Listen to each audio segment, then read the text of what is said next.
दूर से गाने की आवाज़ मधु के कानों तक पहुंच रही थी और वह इसे सुनकर रोती हुई अपने अतीत के गलियारे में खोती जा रही थी। यह गाना उसे और उसके प्यारे पति विनय को बहुत ही ज़्यादा पसंद था। बहुत लंबा तो नहीं, परंतु एक छोटा सा यादगार रास्ता दोनों ने एक साथ तय किया था। घर वालों की मर्ज़ी के खिलाफ शादी की थी। मधु बचपन में भी एक बार विधवा हो चुकी थी और अब फिर से विधवा थी।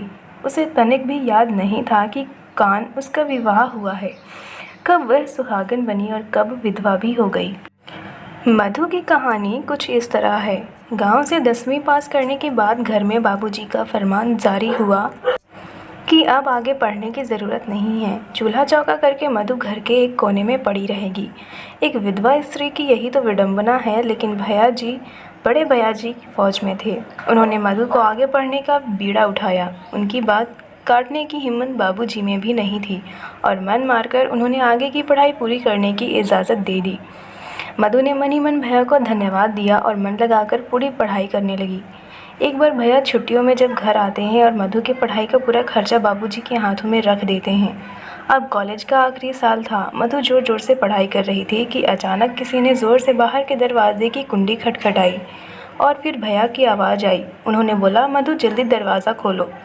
तभी मधु भागती हुई जाती है और दरवाज़ा खोलती है और अपने बड़े भैया से लिपट जाती है। तभी अचानक उसकी नज़र भैया के साथ खड़े फौजी पर पड़ी और वह जल्दी से छिटक कर अलग खड़ी हो गई। भैया ने परिचय करवाया कि यह विनय है। फिर तीनों घर के अंदर आते हैं।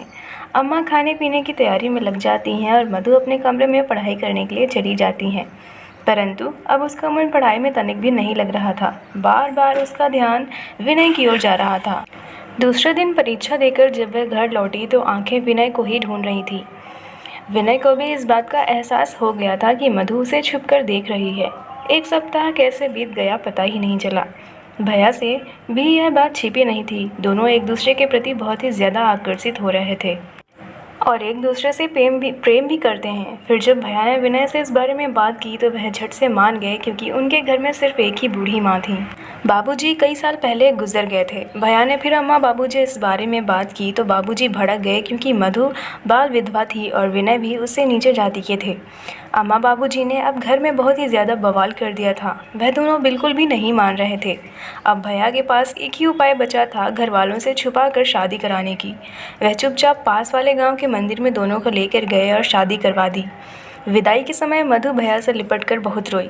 माँ और पिताजी के बिना मधु की शादी करना बहुत ही अजीब सा लगा, लेकिन यह बचपन में विधवा हो गई थी, इसलिए अब यह विनय को नहीं खोना चाहती थी।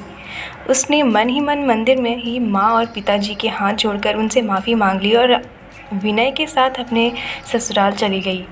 फिर एक बेटे के जन्म होने के बाद मधु अपने पति के साथ मायके आई तो उसके अम्मा और बाबूजी ने भी सब कुछ भूलकर उसे गले लगा लिया। इसके बाद मधु के एक बिटिया भी हुई। बिटिया जब 2 साल की थी तो हमेशा की तरह इस साल भी विनय जी छुट्टियों में घर आए हुए थे। अभी 2 ही दिन बीते थे कि तार आ गया कि सीमा पर जंग छिड़ गई है।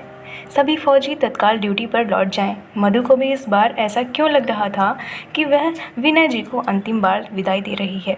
विनय जी चले गए मातृभूमि की रक्षा करने के लिए। 1 हफ्ते बाद भैया आते हैं। मधु पूछती है, विनय जी को कहाँ छोड़ आए? वे कहाँ रह गए भैया? कुछ नहीं बोल पाए। उनकी आंखें डबडबा गईं। मधु सब समझ गई, परंतु वह एक बार भी न रोई, क्योंकि देश पर मर मिटने वालों की पत्नियां कभी भी विधवा नहीं होती हैं, वह तो सदा सुहागन रहती हैं।